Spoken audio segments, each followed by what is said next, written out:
Support for the Dice Tower comes from listeners like you, and from TheOp, also known as USAopoly, and from GameNerds.com. Thanks for your support. The Dice Tower, episode 744. The best games from 15 years ago, 2007.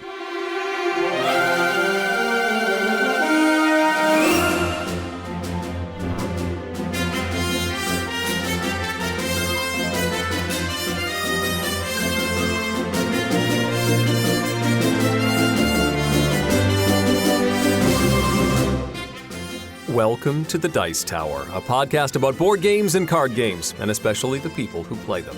On today's show, Geoff speaks to us about sacrifice, and Tom shares some details of some upcoming video projects. Then, original host of the Dice Tower, Joe Steadman, joins us to answer questions from the mailbag and power up the time machine to present our top 10 games from the year 2007. I'm Eric Summerer, and joining me now, the Statler and Waldorf to my Fozzie Bear, Tom Vassell and Joe Steadman. All right, well, thank you, but just Statler's here for now. Or Waldorf. Which one's the one who makes the joke?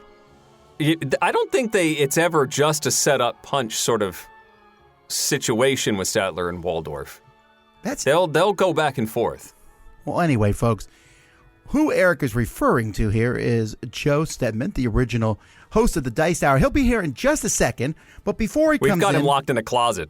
Yeah, that's true. The ASL closet. But before we let him out here, I want to talk about two things here, and they're kind of linked to each other. So the first here is, well, let's just talk about them together. So we're talking about the Dice Tower Kickstarter. Dice Tower Kickstarter, by the time you hear this, it may have been launched. It's launching on January 11th, 2022 at noon Eastern Standard Time. So depending on how fast you listen to this podcast, it may or might not have been launched yet. And I'm launching the Kickstarter. This is what we do to fund each year of the Dice Tower. It comes from backers like you who back us like they do PBS or other things where you send money and we send you a gift which is not even remotely equal to the value of that money, because the money is not for the thing, it's for the Dice Tower show. Now, some of you say, aha, Tom, but this is episode 744. I distinctly remember you saying it's ending in 750, so I'm going to, you get the equivalent of 6 episodes here of value. So I understand that. And if I had my druthers, maybe I could have announced that the podcast was ending halfway between Kickstarters.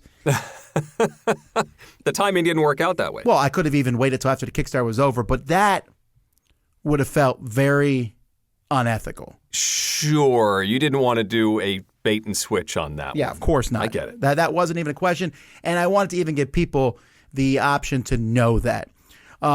So then you say, well, then why mention it at all? Because we would like you to still support it. The Kickstarter supports us, the Dice Tower YouTube channel, which is quite big. But it's also going to help support our future endeavors, which, yes, stems off the YouTube channel. But we've talked about this a bit in the past, but we want to give a little bit more information here about our idea after this podcast ends.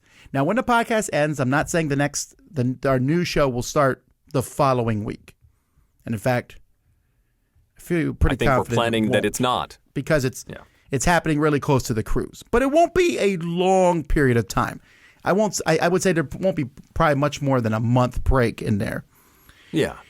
Eric and I are planning to start a show on the YouTube channel, a live show that you can watch and then listen to later on an audio feed. We'll probably put the first one on this feed that you're listening to right now, but then I'm not going to keep them there. I don't want this feed to be, when someone looks at this feed, I want them to see the Dice Tower feed. I don't want them to get confused as to which show they're listening to. Right. This is a very different show that we're talking about. This is not a continuation of the Dice Tower podcast. This is a whole new thing that we're starting. It is. On the and YouTube if channel. I guess if I got overwhelming response from people saying, please keep it on the same feed, but we'll cross that bridge when we get to it. So, Eric, tell us a little bit about this show. Yeah, we're still working on a title. We're sort of working. Do you want to talk about the working title or not? Well, even I already throw that mentioned out there it yet? on another show, so you might as well. I might as well. So we're currently calling it The Table with Tom and Eric. It is a chat show where we'll have a guest every time we do the show, every episode, and not necessarily talk about what that person, say it was a designer, not what their latest release is, but more about them as a person. We always sort of talk about the Dice Tower as being a show about games and the people who play them. We're going to focus on the people who play them. Side of that.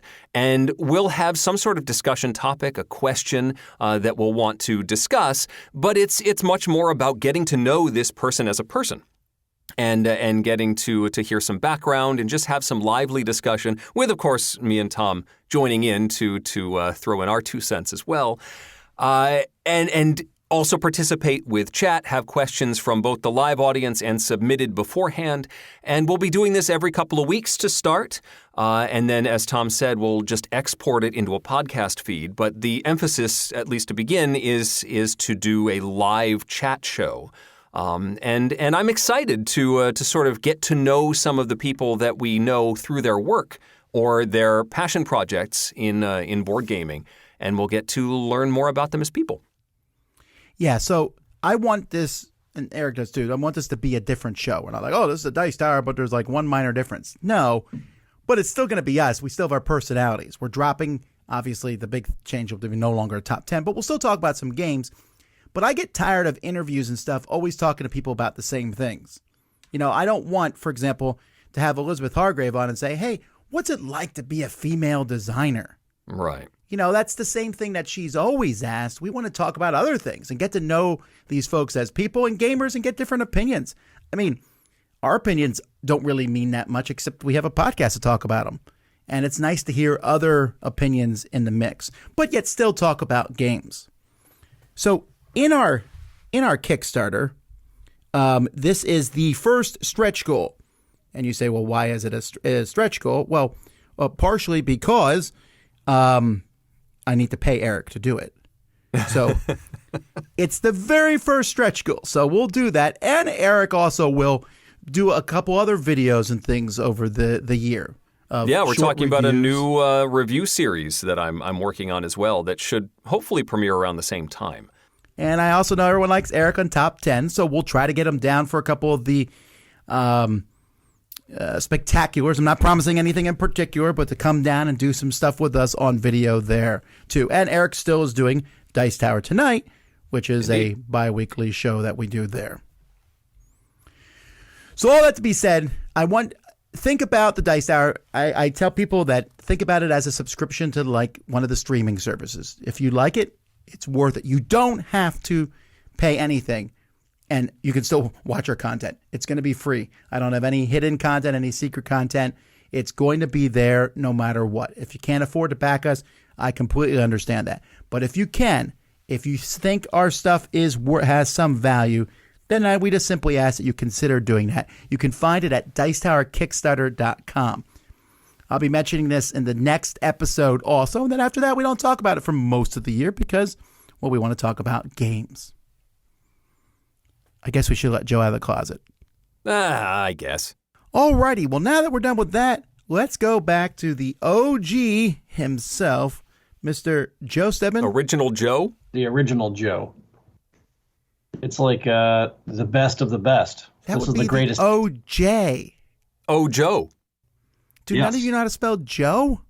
Anyway. Wait, does he not spell it with a G? Actually, Eric, you may not know this, but you and I are some of the few people who call him Joe. Yes, most people, everyone I know calls me Joey, except for you. Like the board gaming community calls me Joe, thanks to the Dice Tower, and my sister and brother when they're mad at me. Well, everyone else calls me. This is not thanks to the Dice Tower. This is thanks to you deciding to be called Joey when you moved back from Korea to America, because everyone in Korea calls you Joe too. That's because I had a baby at the time, and we named him Joe, which is, I go against that recommendation. I tell everyone, never name your son after your same name. It's very confusing.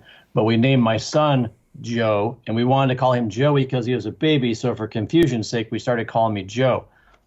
And there you go. And that was like okay. That was like, I don't know, 6 months before I met you. So Right. that's all we've ever known. Yep. And now that he's moved out of the house and he's in the Coast Guard, and now everyone's called me Joey again, so I've transitioned back. But board gamers still call me Joe.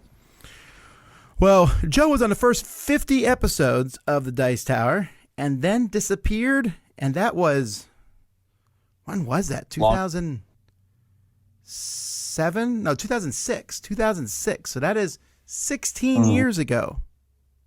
Yep. So what? Lots happened. Well, we're not going to go through everything that's happened because that would be too long of an episode. That would be a series, and some of it would be not fit for the air. Goody. So what are you doing these days? Living in Georgia, live on a lake. Wife's in the military. She's Army medicine, so she pays all the bills, and I just sit around and play board games all day. Nice. No, I got my own career. I do financial planning and some other things. But yeah, things have changed a lot since Korea, that's for sure. Yeah, so Joe was on episode 500. Yes, I think that's the last time we heard from him here. Wow, that was in Vegas. That was at the Gamma Trade Show. I remember that very specifically. And then Joe and I have kept in touch over the years since then. He was on the Dice Tower Cruise 2020, and I'm blaming him for the world shutting down at the end of that. People always ask me who I am, though, when I do these things because I have like a VIP badge, and I always say I'm Wozniak of the Dice Tower. There's not pretty much any truth in the statement that was just made. It's true, because I thought of everything. Tom stole it and then just made this great... No, because Wozniak was the tech guy, if I'm understanding correctly. He was the brains of the operation, so... He said he's very happy where he's at. And I'm happy where I'm at as well. I can't even imagine spending the last 15 years working next to you, Tom. That would have been very difficult. Oh, well, thank you. All right, so we're not letting Eric talk here. This is a podcast about board games. To the end, it's about board games. And we got 3 pretty big board games to talk about. Eric, what do you got? Oh, yeah, well, sure. I've got sort of the new hotness that is just now being delivered to backers. This is the remake of the classic 80s game Dark Tower from Restoration Games. It's called Return to Dark Tower. In its current iteration, which is designed by Isaac Childress and Rob Davio, it is a cooperative game, although there is a competitive version that uses this giant plastic tower, much like the original, that's got servos and spinners in it. It's not a dice tower, but a skull tower. You actually end each turn of the game by dropping a plastic skull into the center of this thing, which communicates with an app via Bluetooth and lets it know that the turn is over. And those skulls popping out of the tower at different points can cause nasty things to happen. Backing up, you've got a bad guy, you've got a master plot that you're trying to solve, you've got enemies that you've decided to face, and each player starts in sort of a quadrant of the board, north, south, east, west. They're trying to sort of keep it clean and non-corrupted. You've got powers you're able to unlock. You've got some currencies that are both warriors and spirit, and you're trying to take out the bad guys by moving around the board and sort of keeping it clean. And this all communicates with the app. Whenever you battle enemies, you will highlight things on the app and face nasty effects that you can then reduce by having equipment and beneficial companions and stuff. It's a big adventure game with a lot of cool app integration and cooperative elements. You really do need to work together to make all of this work. I like it a lot. Tom said to be very brief, and I could certainly get into the weeds here. My kids have enjoyed this game. Family members have enjoyed this game. I haven't been terribly successful in winning this game, but I think it is very, very cool. The tower makes cool noises as you're facing enemies. So if you're facing wolves, it'll make wolf howls whenever you interact with those. The finality of throwing your skulls into the tower at the end of your turn is really neat. The tension of what's going to happen next when events occur at the end of everyone's turn, and the uncertainty of when a particular month is going to end. You only have 6 in order to complete the game, and you want to complete certain things before the end of a month, and you don't really know when that end is going to come. It could come more quickly than you expect or last longer than you expect, and that tension is really interesting as well. The only downsides are that this tower, is a big piece of machinery that takes a lot of juice to run. It runs on 3 AA batteries, and That's not just a lot. 3 AA batteries? Yeah, but it drains them almost completely. Really, in one game? In one game, I'm down to 30% on that set of batteries. It does save well in the app, and so if the tower dies, it's very simple to change the batteries and start over. But if you are getting this game, I would invest in a set of rechargeable batteries so that you are not just draining the Duracells as much as possible, because I think I got 2 games out of one set, but we lost early on one of those games. Also, the other issue is that it's a long game. This is not a quick one to just throw out and throw on the table. You're going to be spending a good 2.5 to 3 hours playing it.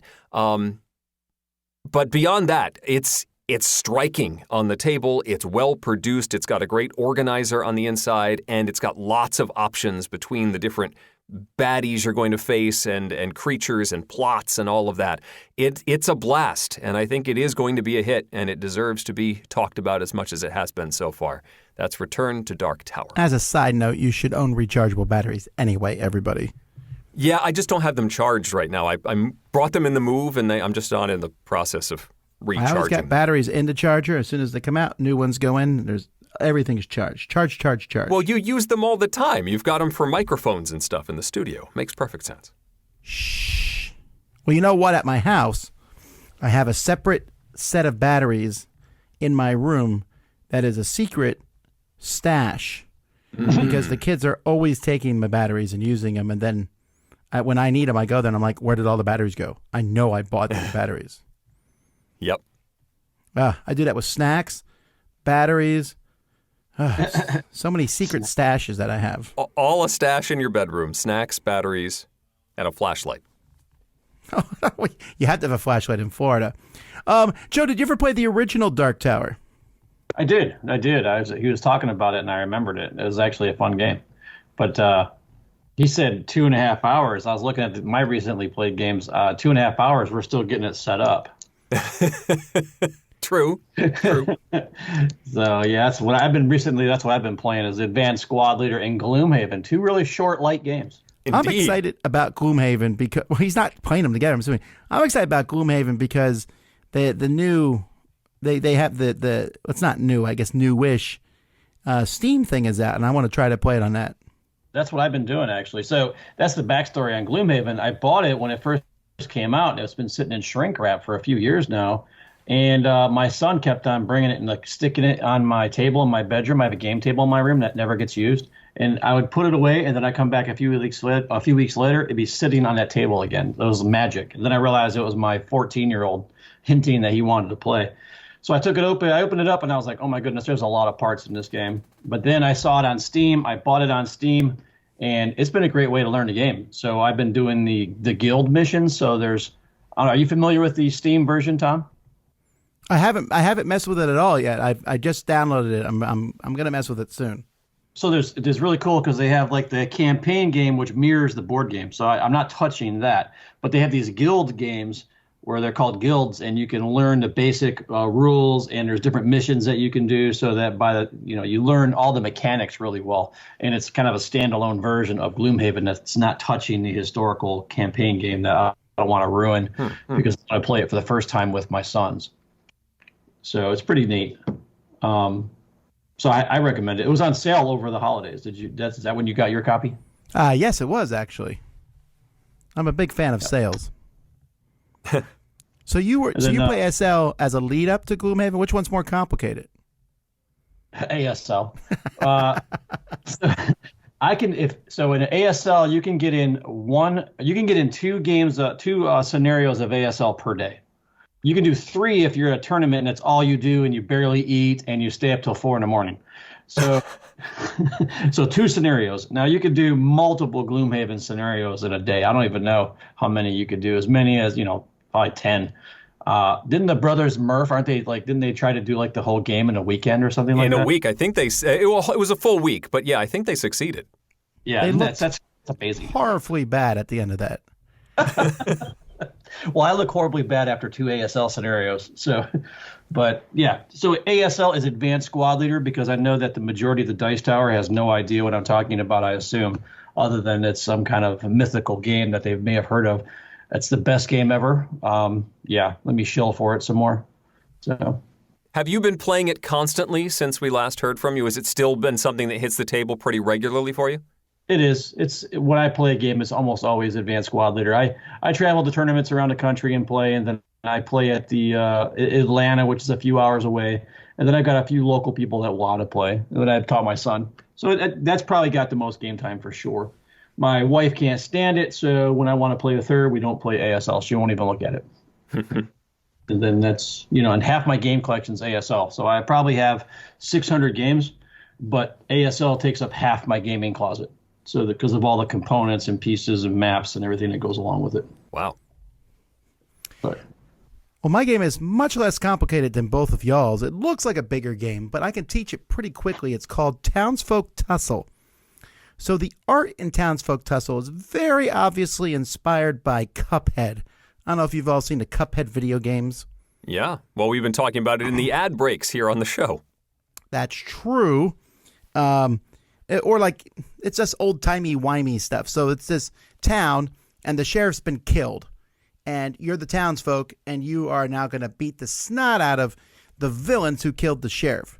So there's, I think, in my box, there's 11 different villains. You play with 4 over the course of a game.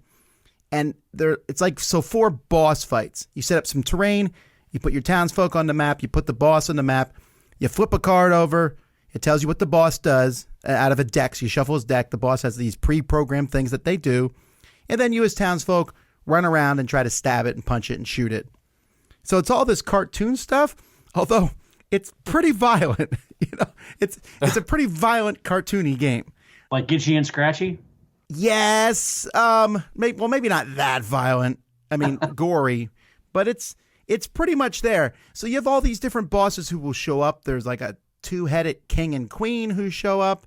There's a someone who runs the fair. There's an evil scarecrow. My favorite is Bort. He's not even a villain. He's just this guy who's there to take pictures of town. He's a tourist. But you think he's a villain, so you fight him anyway. And he accidentally will hurt you. Like, he'll be like, let's take a selfie. And he squeezes his arm around you, does a point of damage if he's close to you. And if he takes enough pictures, he wins the battle because he just leaves town and you're trying to beat him. I really like this. The theme is like 10 out of 10. It's this great old timey-wimey Betty Boop theme. And the writing is really well done. It's about 90 minutes to 2 hours. You fight these 4 bosses. There's a lot of randomness in it. There's a lot of dice chucking. It uses, I call it a D20 system, but it uses 10-sided dice. But by that I mean, it's like the same D20 system in Dungeons and Dragons. You need to roll an ACC, like you'll have an ACC number, you need to roll 5 or higher. And then you add a modifier and you roll the die. Except you're using 10-sided dice. And a lot of the dice rolled are 50% chances. So you're saying it's a couple hours long and it's really random and lots of dice throwing? That doesn't sound... I don't know. Maybe. Well, hold on to that thought when we get to the top 10 later on. Because I believe one of yours falls in that category. But yeah, maybe. Yeah, you know what? I might have given it a slightly lower rating, but I really like the theme. It's well done. It's silly. It's fun. And you do get to run around the map, and each boss acts differently. There's terrain on the map that you can interact with. And I just have a great time with it. So I would hesitate to call the game great, but it's very good, and I enjoy it a lot. And if you like this theme, I think you'll have a lot of fun with it, too. In between fights, you upgrade and buy new weapons and things like that. So that's Townsfolk Tussle. Now, how would you put this next to Vagrant Song, which has a similar art style? First of all, I would try to slap you for asking that question, because just because 2 games have the same art style doesn't mean they're the same. Okay. They are similar in many ways. You're right. But Vagrant Song is more of a... No, Vagrant Song's better. It's just better in every way. Vagrant Song is a really, really great game. Is that the game we played at your house when I was coming down for my vacation and stopped there? The one at the Yes, trains? it was when I started teaching you Vagrant Song. Yeah, that was actually kind of fun. Although the artwork was, yeah, you guys liked that. Well, I know, Tom, you said you liked the artwork. I thought it was kind of weird. Well, it's better than ASL artwork. So, That's prime 1980s artwork. That's not updated at all. yeah, Vagrant Song is the better game, I think, but it's also, remember, Vagrant Song's a campaign. This is a single game. You can play, you pick 4 people randomly, and they each have like a level, so you would play the level 4 one as the 4th boss, but it's a single game. You don't have to save it in between or anything. Okay. For Townsfolk Tussle. Alrighty. Well, that's some games we've been playing. Let's jump to Geoff. 3, 2,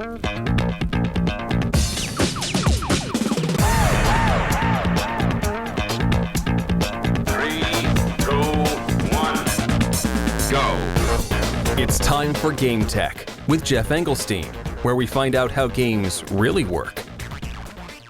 A game developer recently told me a story that blew my mind. She had designed an expansion for a co-op game, and the team was in the final stages of playtesting with a big external playtest group of dedicated players trying it out. And the feedback they got was surprising to the entire design team. Now, the game is a cooperative deck builder. Each player has their own character deck, and they upgrade their decks and their characters to try to take down the bad guy. Their characters vary in the abilities and cards that they have access to, and some characters generate lots of money, which means they can buy more of their cards, but their cards are a bit weaker. Other characters have really powerful cards, but they find it harder to acquire them.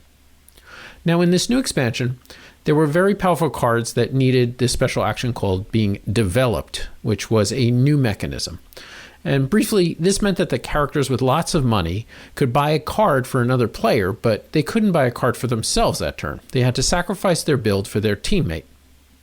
Now, overall, this tended to be a good and strong move. In the abstract, it's as if your ally gets a power 10 card, while you're giving up 2 power 3 cards. As a team, you're going to be much better off with a power 10 card in one of those decks. Now, the dev team tested the system and fine-tuned the cards. The new mechanism they thought was fun, could be incredibly powerful if used correctly, and it also enhanced the cooperative nature of the game, as players could do purchases for other players and needed to coordinate more together. They happily sent it off to their existing expert outside playtest teams. A month later, they got the reports in, and the experts said that the expansion was way too difficult to beat and that the decks were too slow, which kind of confused the team. Now, when they read the detailed comments and started talking to people, the deeper truth came out. They were not using the new mechanism, the new system, to get those ultra-powerful cards. Why, the playtester said, would I buy a card for my teammate and sacrifice my own advancement? What they were saying was that even though this was a cooperative game, this new expansion was too cooperative. They had fun tuning and optimizing their own decks. They had no interest in giving up that enjoyment to help out their teammates. Well, I find this psychology really fascinating. It smacks of my old friend loss aversion, that we really hate losing things. But it's not that exactly. First off, players are not actively losing something. They don't give back a card so someone else can get a better card. I could see that that could be really painful. They're kind of losing the opportunity to get a card, an opportunity cost. But usually that sort of second-order effect does not trigger loss aversion as badly. I also think there's a bit of jealousy in there as well. Why should I help my teammate get the cool toy? I want to play with the cool toy. Now, loss aversion and jealousy play a role, but I think it also speaks to understanding, as a designer, where the fun is coming from for your players. The dev team thought that the fun was coming from beating the bad guy and winning the mission. The players were saying that the fun comes from making a cool deck, from making your own cool deck. As long as your teammates are pulling their own weight, you don't care how their deck works. So, dev team was ranking it beat the bad guy number 1, make your deck cool number 2. Players, on the other hand, had it as cool deck number 1, beat the bad guy number 2. So the dev team right now is at a bit of a loss on which way to go. They spent a lot of time developing this mechanism and designing all the cards to support it. Maybe they can change the way it is presented or the nomenclature to make taking this option cooler and more fun. I'm interested in following up with them in a few weeks to see how things are going. Have you seen this before in a pure cooperative game where individual fun trumps winning? It is the designer's job for both to be happening simultaneously, but obviously the priorities are not always what we think. This is Geoff Engelstein with Game Tech. Support for the Dice Tower comes from TheOp, presenting Scooby-Doo Escape from the Haunted Mansion, a coded chronicles game. Like, it's time for a mystery, Scoob! Scooby-Doo Escape from the Haunted Mansion brings the escape room experience to the table with the Coded Chronicles series. This thematic and immersive co-op game takes the players through this escape room in a box with the gang as they solve the mystery at the Haunted Mansion. Designed by Sen-Fung Lim and Jay Cormier, this custom mystery is brand new to the Scooby-Doo gang and feels just like an episode from the show. You put players into the roles of the gang as they try to solve the mystery. It's filled with puzzles, clues, and a great story. Everyone has to work together to escape the haunted mansion. Each character has their own unique ability and narrative guide, which will have you talking like the characters in the game. If you like escape room games, be sure to check out the Coded Chronicles line, as TheOp has not just one for Scooby-Doo, but also The Shining and The Goonies. It's available now at TheOp.games or your local game store today. And exclusively for Dice Tower listeners, you can get 10% off your entire purchase at TheOp.games. That's available for all games, puzzles, and accessories. It also includes free shipping on purchases of $49 or more. This is available for U.S. residents only, but all you have to do to get this offer is enter the code DICETOWER, all one word, DICETOWER, at checkout at TheOp.games. Questions. Darren says, you guys regularly complain about generic fantasy. You will sometimes complain about other so-called overused themes. But what is wrong with a theme being used a lot if people like it? I personally love the traditional fantasy theme of wizards and dragons and elves and trolls. For me, I find it much more appealing than some of the newer popular themes, like cats, for example. And I certainly prefer it to other common themes like farming or undertaking tasks in some European city. But the bigger point is, if people like something, why not make more of it? I love ice cream. I don't complain about generic ice cream. I am not tired of eating cookies and cream ice cream, and I have been eating it for decades. Yes. But if you eat cookies and cream ice cream all the time, and I'm like, here's another cookies and cream ice cream, you should try this one also. You would say, but I already enjoy this brand. Why should I go try more cookies and cream ice cream?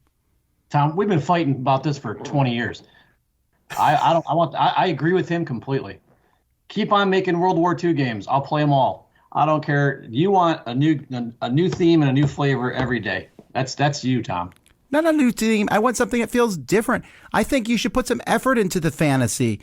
It's not just orcs, goblins, and trolls and, the same fighter, wizard, ranger thing. I like Gloomhaven. I really like Gloomhaven. It has a unique, interesting set of fantasy. It feels different. Those are mercenaries instead of adventurers?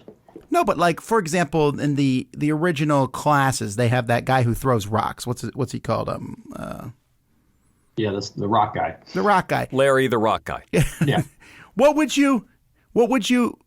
he be in Dungeons and Dragons? You can't even cross over. There's not even a thing. He's not a fighter. He's not a rogue. He's different. And I like that. Okay. Well, that's not really a theme, though. I think the question's more Well, yeah, about... but it's themed, too. He's also not an orc. He's a rock guy. So what if we voted out certain themes? Like we cannot have any Mediterranean theme games at all. How about that? I'm in. I got you so far. How about you, Eric? Are you in on that one? No, so I think the issue here is that if you stick with the generic, and part of that is that we're not saying all fantasy games are bad, we're saying generic fantasy, where it's just book standard orc, dwarf, elf, with no interesting elements. You're talking about Gloomhaven having interesting variations in these characters. It's not generic fantasy, it's some additional evolution of that. If you stick with the bog standard, it's hard to stand out. You're having to compete with countless other games that do that. Whereas if you try and deviate and do something either new, brand new, or a interesting offshoot from a classic theme, then you can stand out not just in your mechanisms, but in your theme as well, which is, I think, what we're talking about. Well, one last thing I'll say is that don't do it too extreme. I hate it when they change a basic game mechanic and rename it something else, and then you can't understand why can't they just say that, like mana, for instance? Why do they have to call it something different besides mana? We all know you're talking about mana. It's mana. Don't call it stone shards or something crazy. Just call it mana. I do agree, especially when they change every word in the game. Yeah. I'm like, I can't remember what anything means. Yeah. All right, Null. So Null? No, I got an email from Null. It was in parentheses, the word null. Anyway, Null says they like the podcast, but their wife and they hate ties. It's not that they're competitive. It's just that they want a resolution. When they run out of tiebreakers, they write new ones for the future. Given you would only look up the second, third, or fourth tiebreaker, whatever, why don't more games include multiple tiebreakers in the manual? I agree. Well, at some point they run out, right? Like, if you're talking from a fully mathematical perspective, you want the most important, say the resources of some sort are a tiebreaker at the end of the game. You want the most important resource to be the tiebreaker, and then the next most important. And at some point, you can't make that decision anymore. You run out of importance. You run out of ranked items to make that decision. And so it becomes arbitrary to make any more tiebreakers at that point. Tom, don't you remember a game where we played once? I think it was Tigers and Euphrates, and we tied on blocks of the smallest amount. We tied on the second tiebreaker, and the third tiebreaker seemed very arbitrary. I can't remember. I have this vague memory, exactly what Eric is saying. It was like, come on, I can't believe you won this game because of this random... Sure, but if that bothers you, then you as the players can declare it a tie. I don't care, but I want a tiebreaker. I know Uwe Rosenberg, I know there's supposed to be like some angelic sound there when I said his name. He said that he doesn't want any of his resources necessarily to be more important than other resources, which is why he doesn't do that. And I say, figure it out. I know it can be done. You could say whoever's farthest on the track, whoever built most farms, whatever you want. Just no one rejoices in a shared victory unless it's a cooperative game. Not even then. I think cooperative... What do you mean, not even then? Cooperative games should always include a optional element to determine the best cooperative player. Oh my goodness. No. Yes. No. Who was the boss of the cooperative game? Who was the one bullying everybody around? That should be the one. Well, I actually know the answer is Joe. But... No, Tom. When I play a cooperative game with you, you're always like, oh, make sure you do this card and this card. Oh, don't forget. You want to remember that this card does this. Teaching you, and you're a bad player. All right, so now second question says... they always have to hunt through the manual when they're playing a game for a quick reminder of things like how many cards you start with, what's the round order, how the score works. They think all games should have a page in the front and back as a quick reference for returning players. Why don't they? That's a great question. That's what Board Game Geek is for. Yeah, but I mean, some people will print that out and put it as a little index card or a one sheet in the box. That's one way to do it. But what really annoys me is when I can understand if you've got an 18-page rule book and you've filled it to capacity, you cannot fit a summary at the back of it. But a blank page at the back of a rule book or some silly little here's the lore of the world that we're in when you could have put a turn summary in the back or a quick setup rules, that annoys the heck out of me. Eric, are you dismissing lore? Because, I mean, that's pretty important. Yeah, I'm not dismissing lore. I'm saying that if you're going to put the lore in there, you need to also have a turn summary in the back of the rulebook. Yeah. Like, how many cards do you draw? That's a big one for me. I'll be like, oh, yeah, I'm pretty sure it's 7. Hang on. I don't remember. Give me the quick summary of a setup. You know, here's quick setup rules. Shuffle these 3 decks. Deal out 5 cards to everyone. Yeah. So Daniel says, I'm a youth pastor over a youth group that meets weekly. I'm always trying to think of neat and fun games to play. And he feels like a Rollin Right style game could work and was wondering which ones, if any, could work with a group of 15 to 20 students. What if the group was 100? Well, if the group's 100, That's crazy huge, first of all. Congratulations. That's a really big youth group right there. Get some other people to help you. The biggest you could we were at Gen Con sometime and they ran Rollin Right for huge amounts of groups, right? I believe. Sure, there are a lot that can do this. What's that bad train game one that's red and blue? Railroad Inc.? Yeah, Railroad Inc. A lot of people like playing that one with large groups of people. It's not fun though. So I know you like it, Eric, have you played It's okay. It's okay. I've played it. I played it on the air with you.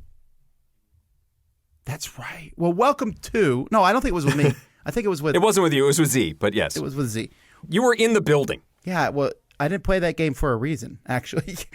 Welcome to is one that you can do with a lot of people. Yep. Many of them you can do as long as you just announce a number. It's like bingo. Right. Well, there's the classic, what's the classic Phoenicia one? Take it easy, take it to the limit.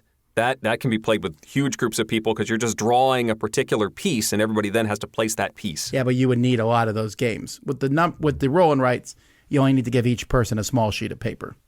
Right. But anything where there's not a ton of interaction, where there's some sort of limited resource, like the drafting versions of Rollin Rights where everyone picks a die or something like that, tend not to work. But anything that here's everything that you have to work with, and you just choose a pair of dice or you choose a pair of cards to resolve, you can do that as long as you have a sheet for everyone who's playing. Second question from Daniel. My group loves One Night Werewolf. Would the Werewolf Legacy game work for a group of 15 if we played once a week for 20-ish minutes? I've never played it, but I love the Legacy idea. Is there a Legacy game that would work for this purpose? So no to the second question. I haven't played Werewolf Legacy. Yeah, I mean, other than this werewolf game, I think that's the only possibility. I haven't played it. I went through it, but running a werewolf game in 20 minutes is a fast werewolf game. You got to talk quickly. What's the biggest group Everyone, you've ever close your run a eyes game real for, fast. Joe? A couple of years ago, I ran a version of Werewolf. I called it Underground Church for a church marriage retreat. We had about 75 people playing. Instead of werewolves, we had, it was an underground church in a country where you're not allowed to have churches, and we're trying to figure out who the secret Christians are. You played with 75? It did, and it was tedious. It was tedious.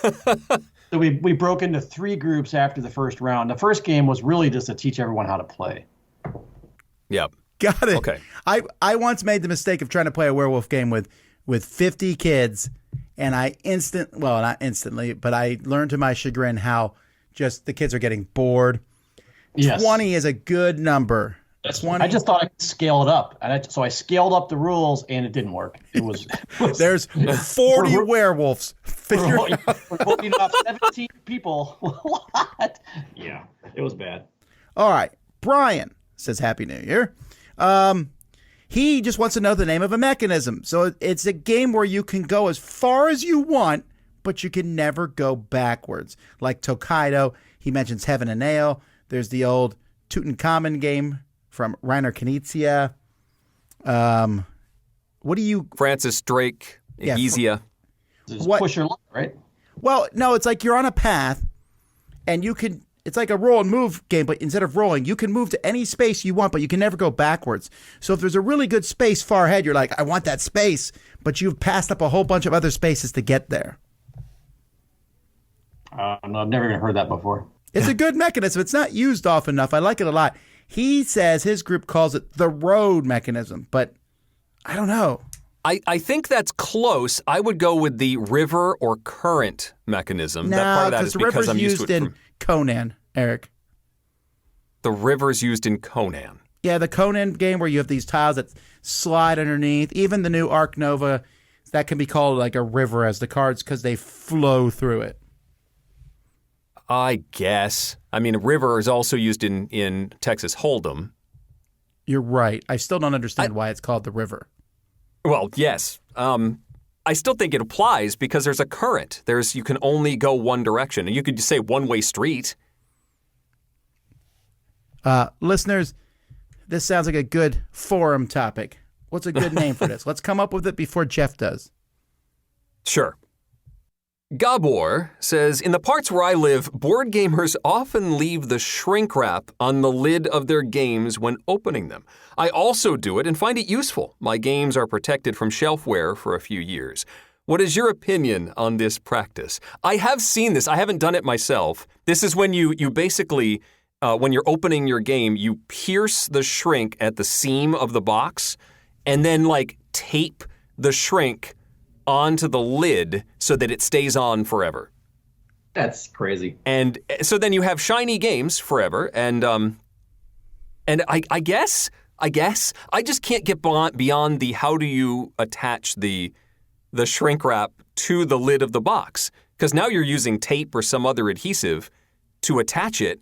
And isn't that just as damaging as possible shelfware on the I know Bonnie box? showed me how she did it, and I don't remember. And we love you, Bonnie, but the people who do this are the same people who put covers on their couches. It does feel like that. I reject this completely. The best part of getting a game is ripping that shrink wrap off. I mean, come on. Oh, that's not the best part. The best part is playing the game. Oh, look, not half the games you open are no good. So, I mean, it's just... Well, then you can remove the shrink wrap. That's how you decide. The ones that are still shiny and have the shrink wrap on the lid, those are good. My mom used to do this with Christmas gifts. She liked the wrapping paper, so sometimes she would open them real carefully and try to save the wrapping paper. You ever have a mom do that, Dan? And as a child, you thought, what about that? Yeah, I thought that was crazy. If you do it, it's your game. I am going to judge you, but I'm not going to, it's your thing to do, right? Sure. I just can't imagine doing it. It seems too much work. I got some boxes I throw my boxes around. My boxes undergo a lot of wear and tear, and most of them look pretty good. Boxes are pretty hardy, except for the split corner thing, and shrink wrap's not going to help with that. Oh, I did something completely unorthodox with my ASL collection. I took all the boxes and I cut the lids off. So just the artwork was preserved. Then I threw all the boxes away. It made a lot of guys mad at me. Okay. I have a big pile of covers. It's really cool. It's like magazine pages, and it's all the box art for all the games. All the modules I own. There's probably 50 of them in there. But it saved me a lot of shelf space, and I put everything into totes now. I separate it by different divider mechanisms. So that's actually not that unheard of. You should lead off with that next time, that you put them in another container. Yeah. A hard card, like a hard Tupperware tote type thing with dividers and stuff in it. Sure. So it's a lot smaller, a lot more durable than all the cardboard boxes. I mean, that's what people do with their HeroScape collection or their Dominion cards at some point. Same thing. Yep. I've combined all my Dominion as well. I have all my Dominion in one plastic tote. Yep. Wait a minute. I didn't think you would still have Dominion. Oh, my wife loves Dominion thanks to you, Tom Vassell. You evil man. I've done some good in this world. Alrighty, folks. Well, those are our questions. Let's jump back in time to a top 10. It's a Dice Tower Top 10. The Dice Tower's Top 10 list is brought to you by Game Nerds at GameNerdZ.com. Okay, folks. So every year we go back 5, 10, and 15 years ago. And if you make the list, if you make these documents early, like a good person would get things ready ahead of time. Yeah, uh-huh. Yeah, so I said 2006, 2000, yeah, you said 2006, 2011, and 2016, when it was still December or November of last year. Yeah. And then Eric pointed out to me, much later, I might add, and then I never passed the word on to Joe, because I'd already told him 6. I literally told you, make sure Joe knows. Yep. That sounds like Tom to me. Here's what happened. Thread. I thought he knew because I went and made the document, and he put the list in, and I changed it while he was in the document. I don't read what you're typing. I barely listen to you. Yeah, well. So I was actually surprised by this because I was like, oh, yeah, we were playing games together, but I think you had just left Korea in 7. Yep. Yeah, I left in 7, yep. Or you left halfway through 7, right? I did, but I was still going quite active in the gaming community at that point because I was going to the conventions and still trying to pay attention to what was going on. Sure, no, I get that, but what I'm saying is that we did not play a ton of these games together. Right. I don't think, unless we played them at like Origins or something. Yeah, I don't think so. Yeah, we definitely have played some since together because some of them I was like, you got to play this game. Yeah. So Well, you taught me my number 8 game for sure. I remember playing it with you, and I went and bought it after I played it with you. interesting. Alrighty. Well, let's get started here. We're going to go through this. This is 15 years ago, 2007. Not actually a phenomenal year for gaming. It was a decent year.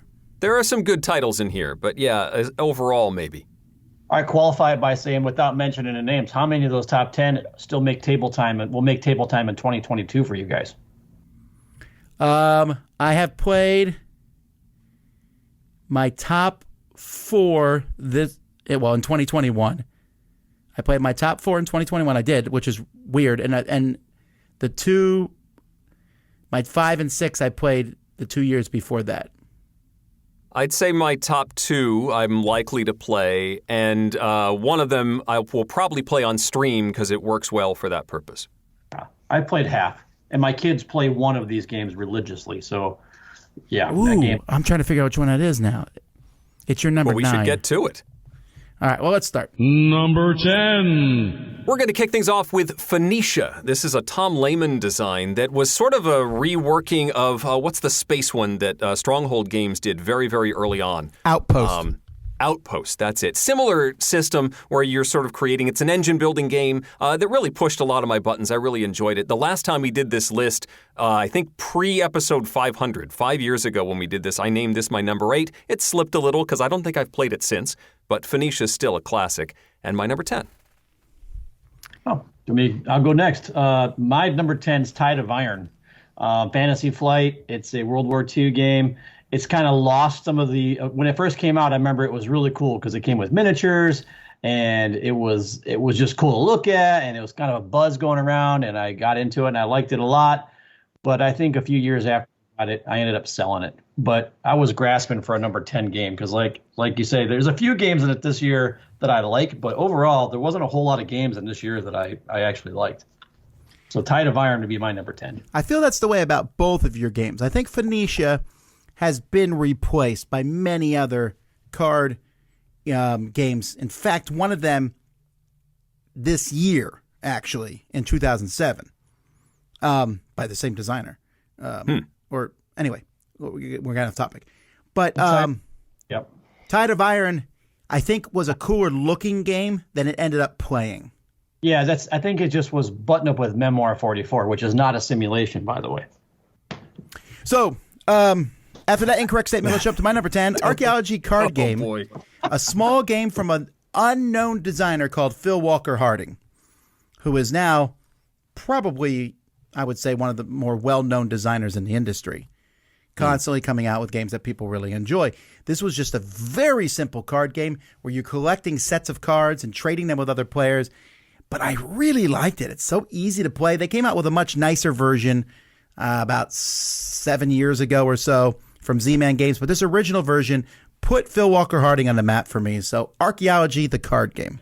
Number 9. My number 9, back in 2007, was just called Brass. It's now known as Brass Lancashire to separate it from Brass Birmingham. This is a Martin Wallace route building game where you're building canals and later railroads to move goods around the board. It's deep, it's dense, but a rewarding one. One that didn't make my list the last time we did this, but I think it's risen in my estimation as I've been able to play it more and understand it better.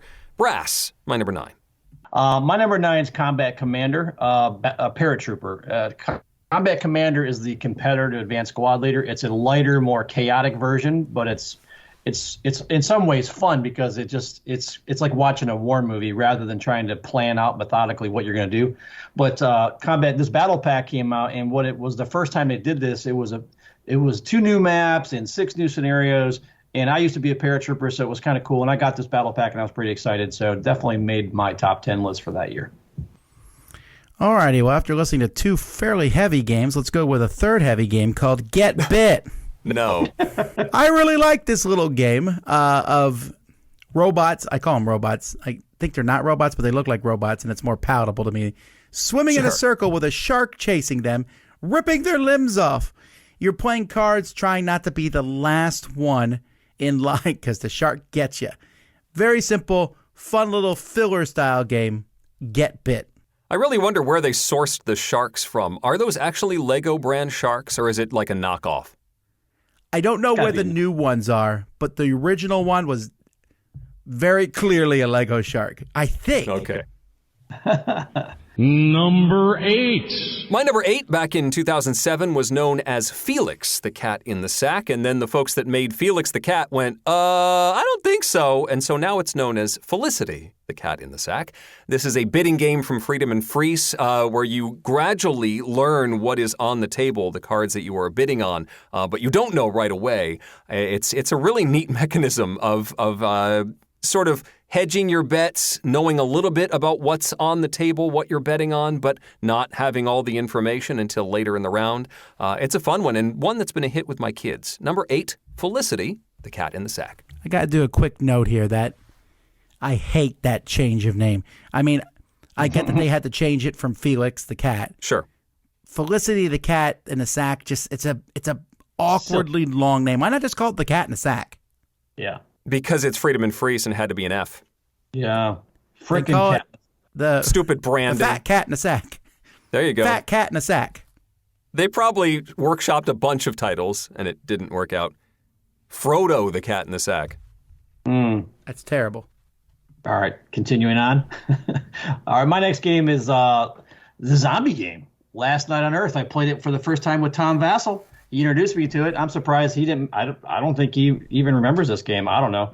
It's a silly zombie game, survival. It comes with little miniatures of zombies, and there's hometown heroes. It's super light. You can get weapons and stuff, and you got to survive on this map.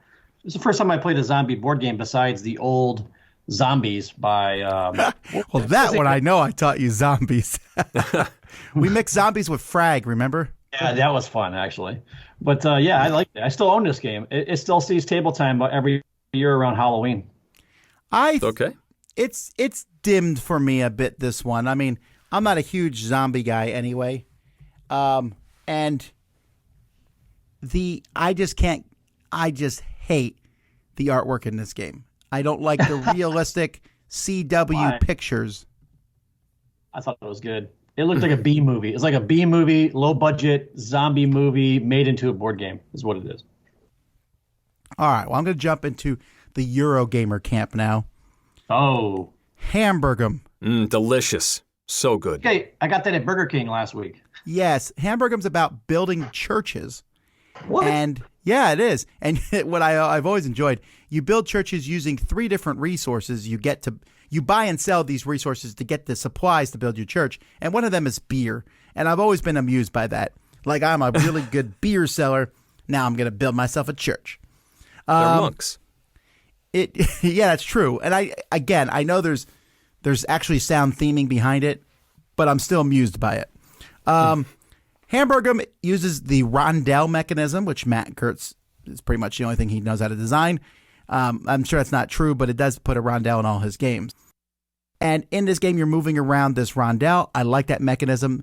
In this game, it works the best for me. It's simple, it's fun, and it comes with little bells. Who's going to argue about that? Who? Indeed? I haven't played it in a long time, though, but I do like Hamburgum. It is a good one, and I considered putting it on the list. I haven't played it in a long time, but I do love Matt Gertz stuff. Number 7. My number 7 is a trivia game called Bezer Whizzer. The twist here is that you draw from a bag a bunch of tiles that represent trivia categories, and then you rank them based on how well you think you know questions from those categories. So one of them will only be worth 1 point, but if you really think you're good at, say, music trivia, you can make that a 4-point question and try and get farther along based on how well you know stuff. It feels a lot like a game show, and it's worked well on stream. This has shown up on Dice Tower Tonight fairly recently, and so that's why it has slid into the list, because it's seen more use and more table time for me in the last few years. That's Bezer Whizzer, my number 7. Well, my number 7 will surprise you. It's another World War II game, but this one is Axis and Allies Guadalcanal. Now, when you hear Axis and Allies, I'm sure you think of the traditional Milton Bradley giant box game that everyone's played, it seems like. But it's nothing. It's the same. It's nothing like Axis and Allies at all. It's completely different. it just feels like Access and Allies in spirit. Other than that, it's nothing like it. It's about the island campaign. It's about building airstrips. It's a lot of fun. If you could find a copy, I'd pick it up, but you can't find a copy. It's super rare. But I have a copy, and I like it. Yeah, although I say it's a longer game with a lot of random dice rolling in it.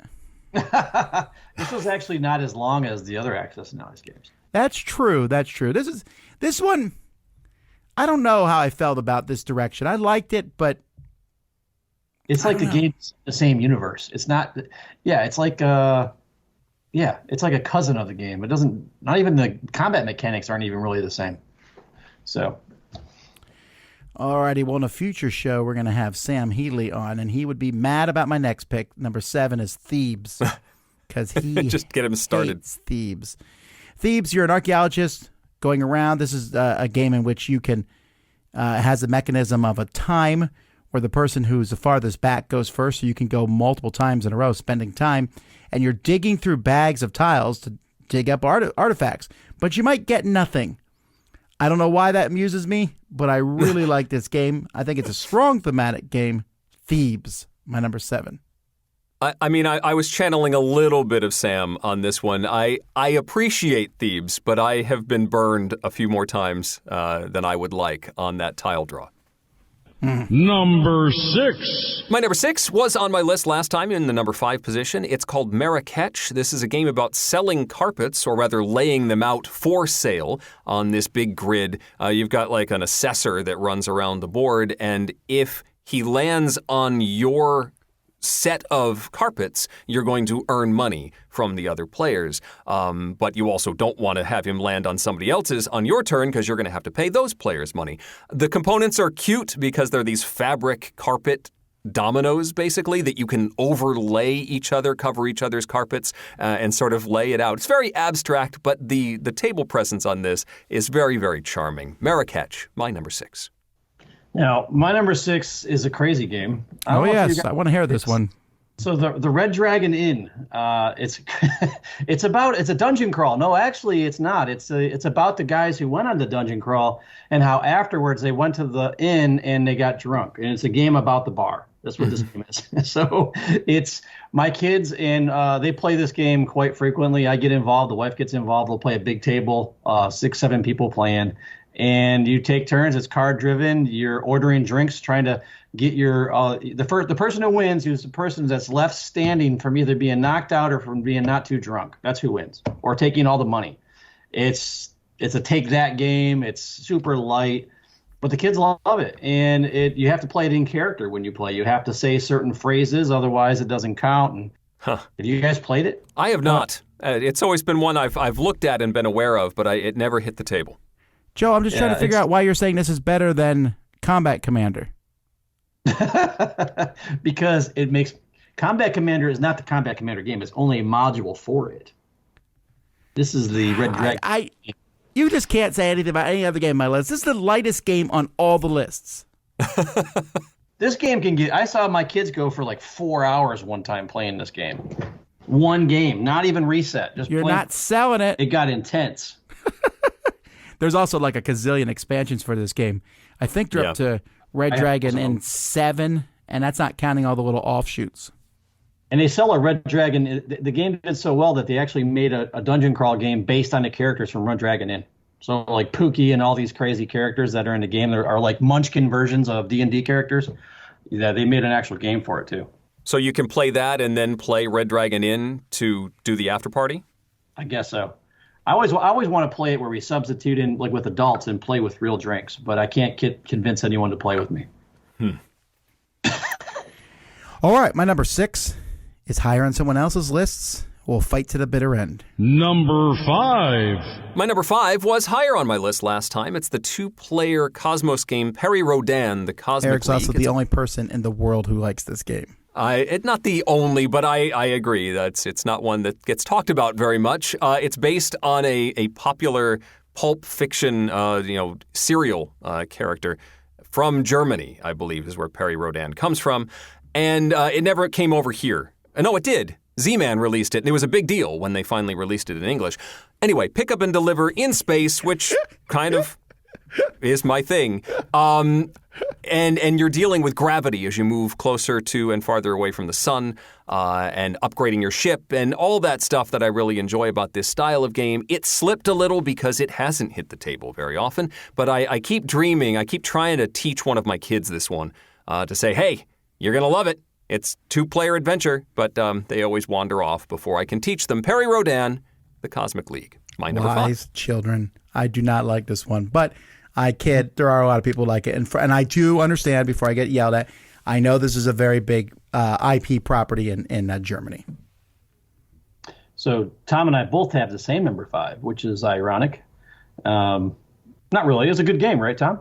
Tammany Hall. It is, and it's a vicious game. Very. There will be blood, just like the movie, right? So it's that. No, you're thinking it's Gangs in New York. Gangs in New York. That's right. Gangs in New York. Same actor. There will be blood in New York with my milkshake. Yeah, it's a very vicious take, that game. I enjoy it. I got it at the convention. I played it with the game designer, and I just loved it so much I bought it. But it never really got a lot of publicity, right? It never really became that popular. Well, actually, it just was re-released 2 years ago from Pandasaurus, and it got a small resurgence. It's doing really well, and one of my friends played it with me, and he said it was one of the best 5-player experiences he's ever had. Tammany Hall just is really that fun. Yeah, what's the basic? What would you compare it to as far as other games? El Grande, maybe. I think there's a lot of fighting in it and controlling different powers and being the mayor. But do not expect to come out of this liking your opponents. That's why I liked it, because they had direct confrontation between players while still being kind of designer in a way that the mechanics worked. But you definitely had to worry about your opponents in this game. I have yet to play this one. I have the reprint from Pandasaurus in the last couple of years, but it arrived right before the pandemic hit.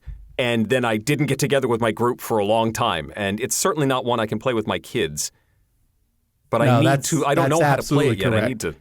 I need to learn how to play this. Number 4. My number 4 is going to show up on Asteroid.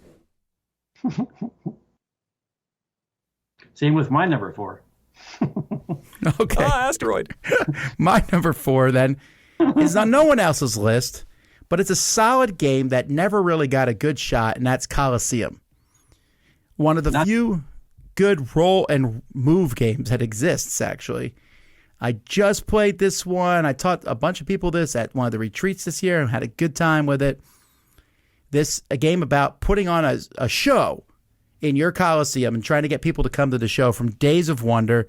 Well, Tasty Menzel reprinted it, but the Days of Wonder version, fantastic. And every time I play this, I enjoy it. Lots of fun trading, lots of fun, interesting things going on in it, with a great production. I believe it's Wolfgang Kramer, the designer of Colosseum. I feel like I could never recapture the wonder and the joy that I had playing this with you for my one and only play, Tom. You played it.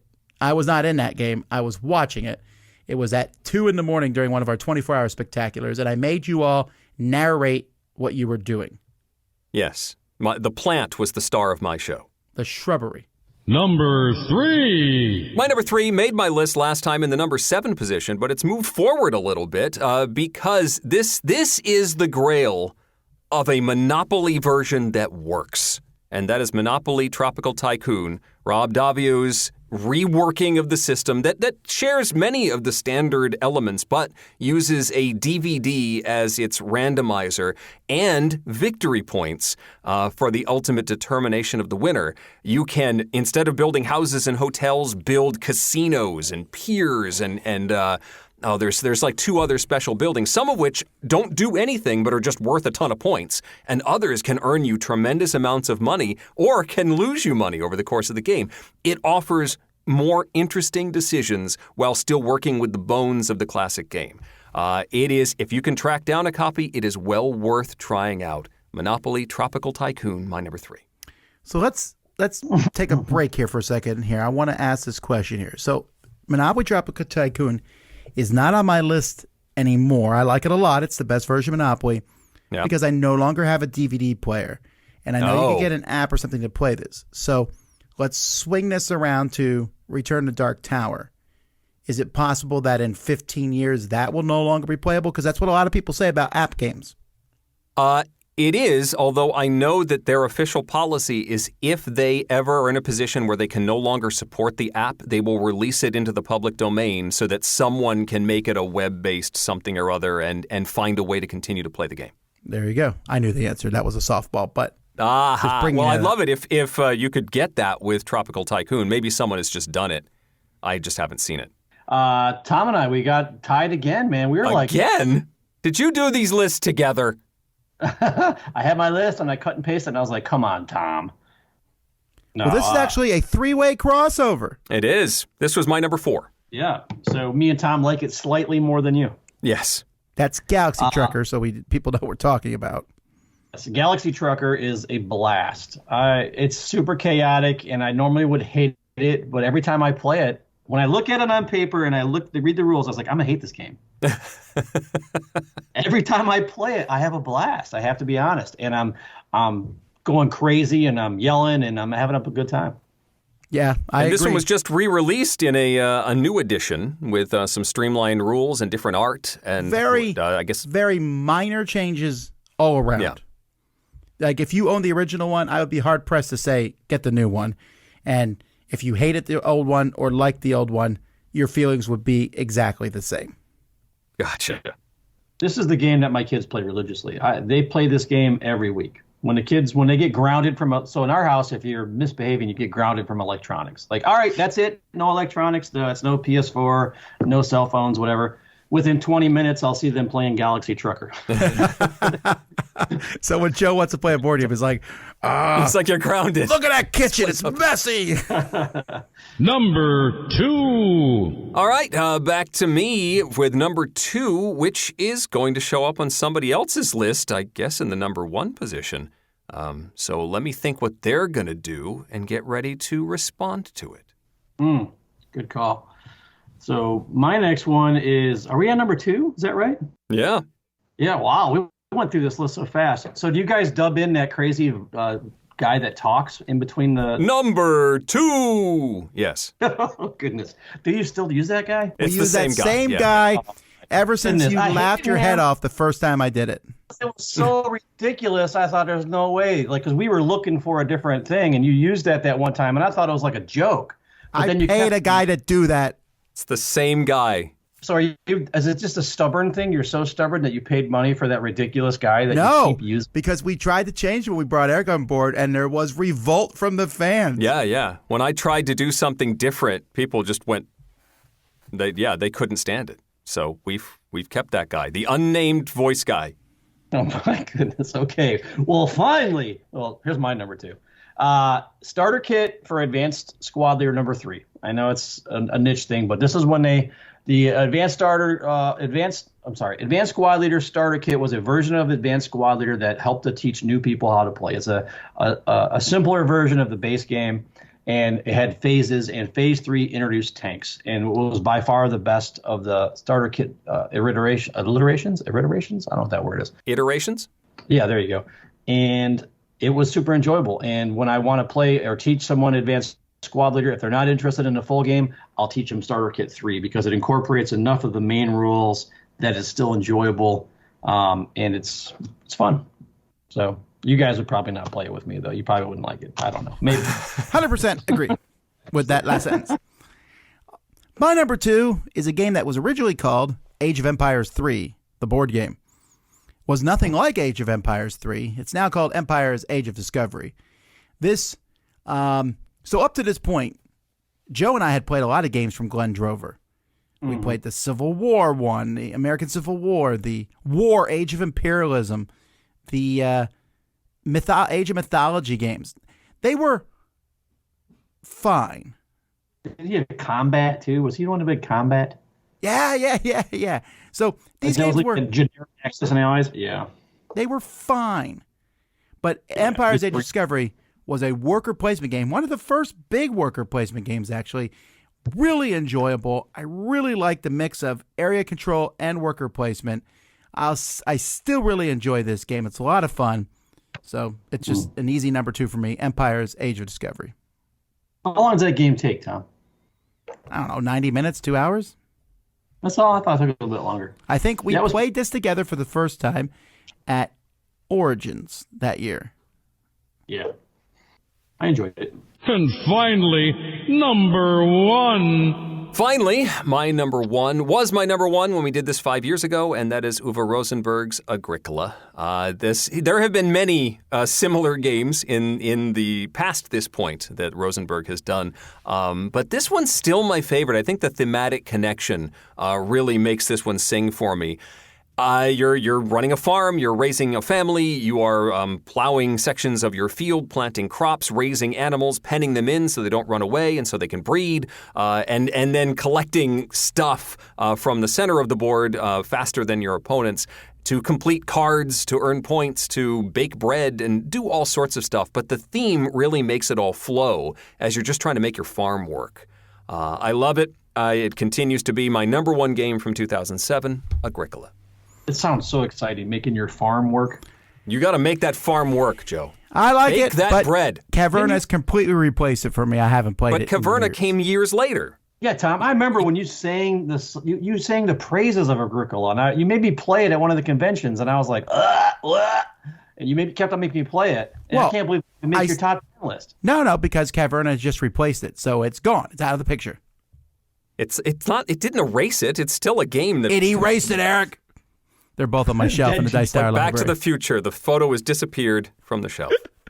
Wow. So, okay, well, my number one game is a game that's also on Tom's list, farther down the list. That's 1960. This is the election game with Nixon versus Kennedy. It's super fun. My wife and I play this frequently. About once a month, we'll play this game. We normally play Twilight Struggle. When we're feeling like something simpler, a little bit more light, we play 1960. We played it enough now that the game itself has like coffee mug stains on it as part of the artwork. Our copy has actual coffee mugs stains. Did you put them on the same places at least? Because that would make it. It's a cup holder. It's a cup holder, right?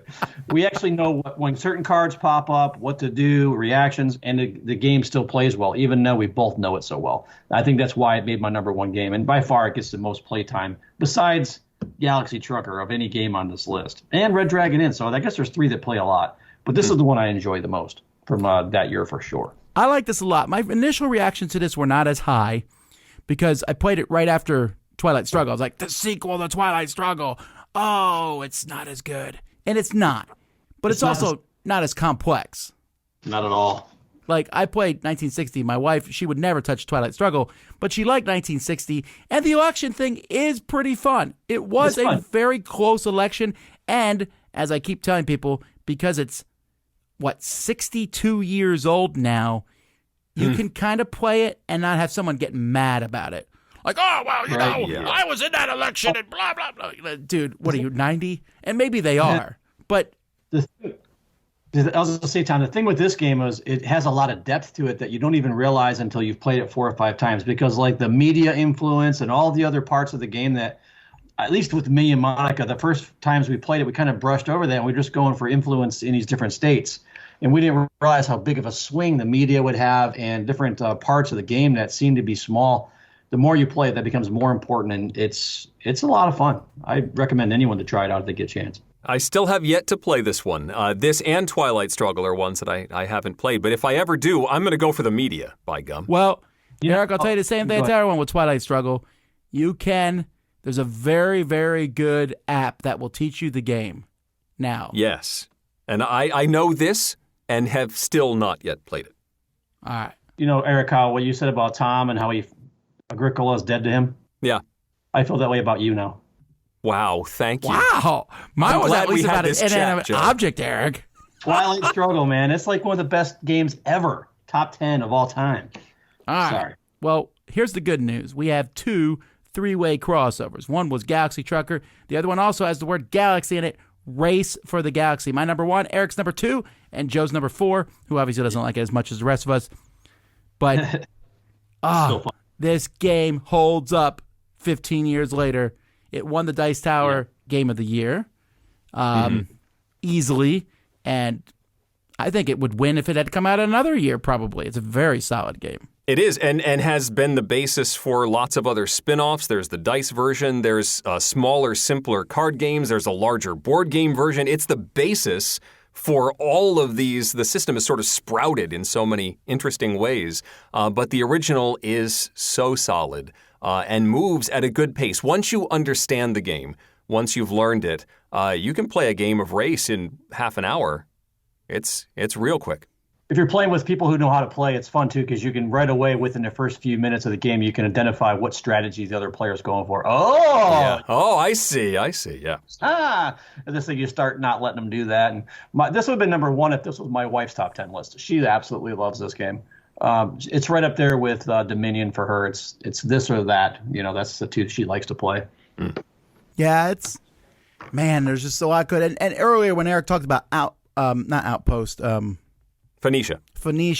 Once I played Race for the Galaxy, I was like, oh, that's everything I wanted from Phoenicia. Well, there's a reason why Phoenicia's way up there. Yeah. Yeah, that's just kind of killed Phoenicia for me.